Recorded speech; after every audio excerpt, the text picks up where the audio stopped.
get into these in more detail later, but this is kind of associated with the situations that we've talked about. And I'll draw in a minute, I'll draw the decision bounds that goes with this. But for each of these, there is particular parameters that we're dealing with and associated estimates in the sample. What is an estimate?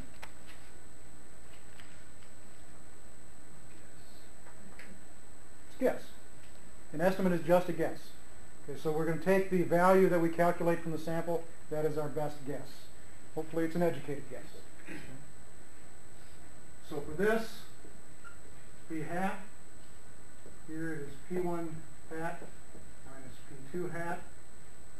This is X bar D. And you'll find if you look in the text, this is different than the terminology or the symbology the text uses. The text for this case here uses D bar, and I don't think that's appropriate. It's more consistent to use X bar sub D in this case.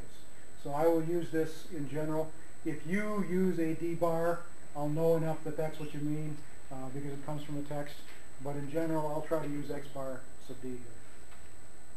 And then this one is X1 bar minus X2 bar. And I'd like you right now to get used to, notice I have parentheses around these.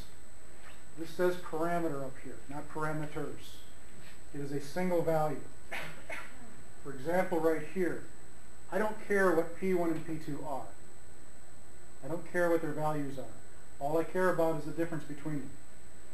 So this is not P1 and P2. This is one value, the difference between P1 and P2. And we'll treat it as such.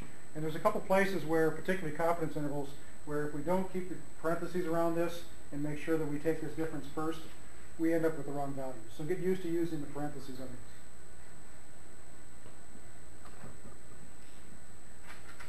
Now, if we think about where this comes from, we had a decision tree up here.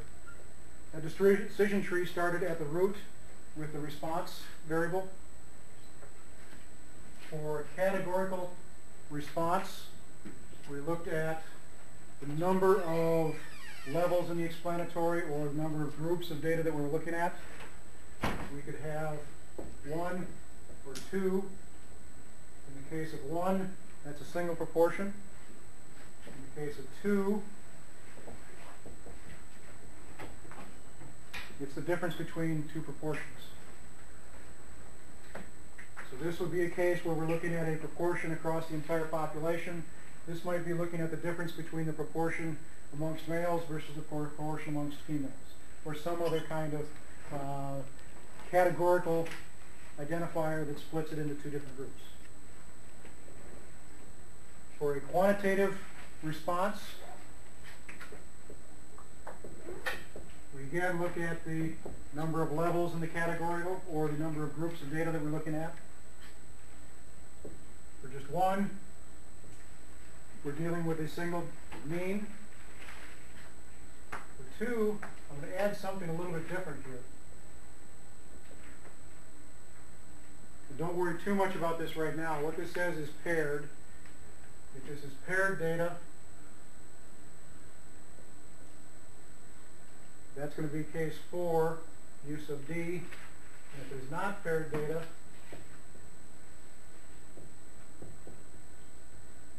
it's the difference between means.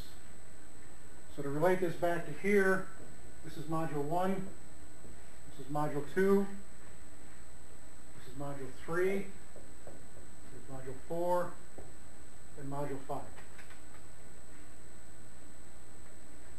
That also relates it back to what we originally looked at for looking at appropriate summary statistics and graphics and things like this. Okay? If you look in your textbook, you'll see this kind of thing in your text. This stuff, you won't see diagrams like this in the text, but this is not the last time you'll see it. There is in Blackboard a more complex version of this decision tree, but I would just assume you not print it out. Go ahead and draw this one in your notes and work from this one. This one is a much simpler version. The one that's on Blackboard, there is a inference decision bound side in Blackboard. It is considerably more complex, and I'd rather you don't even look at it until we get farther along. Okay. The other thing that I'll do here, excuse me, we'll talk about this later on, but this dashed arrow will say that when we're in this case, it's actually the same as this one.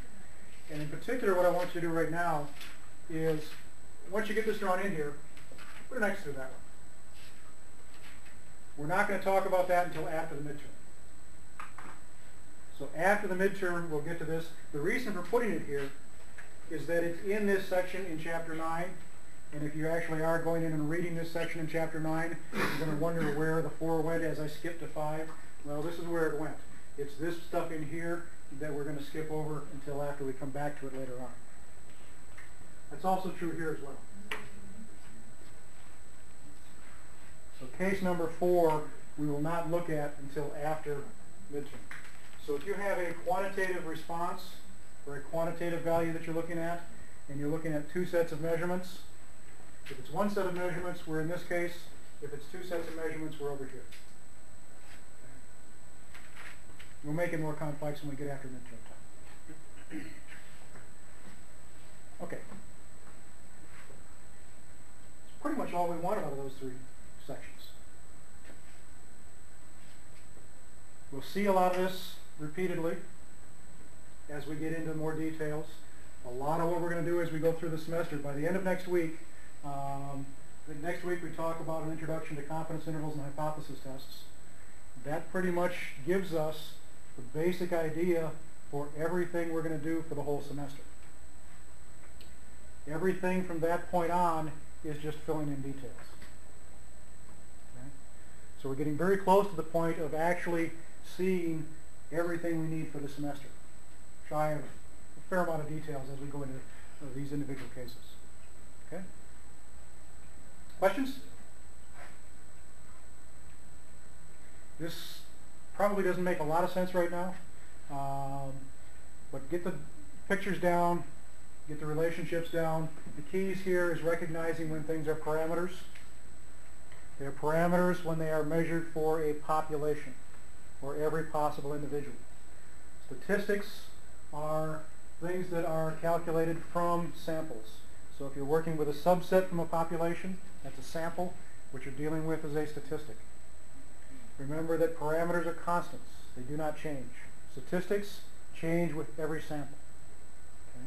So they're constantly changing. So if I'm dealing with a value that is calculated even partially from a statistic, that value will change for each sample that I take. Okay? We have distributions of these statistics. These are called sampling distributions. And in all the cases that we're going to talk about this semester, the sampling distributions are bell curves. And for right now, all we really need to know about the bell curves is that they're centered at the population parameter, and their width is determined by the standard deviation from the population, or depending on the context, we could be using a standard error from the sample.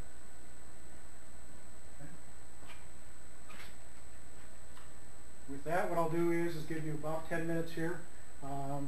Take a look at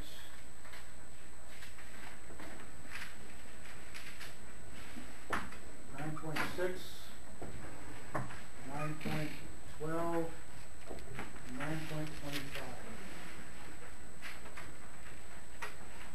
Go through those 3, and before we leave today, we'll talk about solutions to those 3 problems. On Friday, what we're going to do is we'll come in on Friday. We've got some SPSS stuff to look at for looking at regression using SPSS. And then we've also got an experiment that we're going to do on Friday, which on Monday what we do is essentially an experiment that we're showing us samples of a categorical variable. In that case, flips of a coin. What we'll do on Friday is we'll be sampling from a population where the numbers that we're dealing with are going to be quantitative values, and we're going to be looking at a case of a single mean and what the sampling distribution of that single mean looks like. So take about 10 minutes, work in groups, and we'll get back to this and come up with solutions.